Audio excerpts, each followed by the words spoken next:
Hey everybody, I'm at the Mobile World Congress and I have on me here the Vivo Apex. So this is the new concept smartphone from the Chinese company. So the reason they're calling this a concept phone is because Vivo is trying a lot of groundbreaking technology with this phone that hasn't been done before. So this phone's not going to be widely available. So it's you're looking at the phone right now, it looks pretty boring, right? Kind of generic, but then let's fire up the display. Bam! This is the most bezel-less phone possible yet. It has a 98% screen to body aspect ratio. So you look at the bottom bezels, it's slimmer than anything we've seen yet. It has a 4.3 millimeters thick bottom bezel, slimmer than on a Galaxy S9. And at the top and the sides, 1.8 millimeters bezels. So now you might be wondering, where do all the sensors go? So most of it's under the screen. You already know that Vivo introduced the world's first under screen fingerprint reader. So I already registered my finger. All you have to do is put your finger on it and it works. It's pretty awesome actually. The area is pretty big and you can also do it upside down. So fingerprint reader is under the screen. What else is under the screen?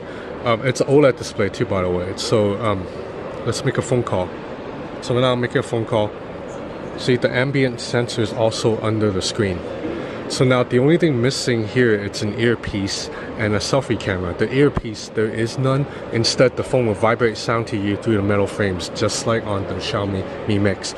Now finally, as for the selfie camera, Xiaomi put the selfie camera at the bottom. So anytime you take a selfie, you have to turn the phone upside down, which is a little bit awkward. On the iPhone 10, obviously the selfie camera is up here where there's a giant notch. With Vivo, however, so this is what they did. The camera pops up from the top. And it pops up automatically too. So right now you're on the main camera mode. If you press this button for selfies, the camera pops up automatically.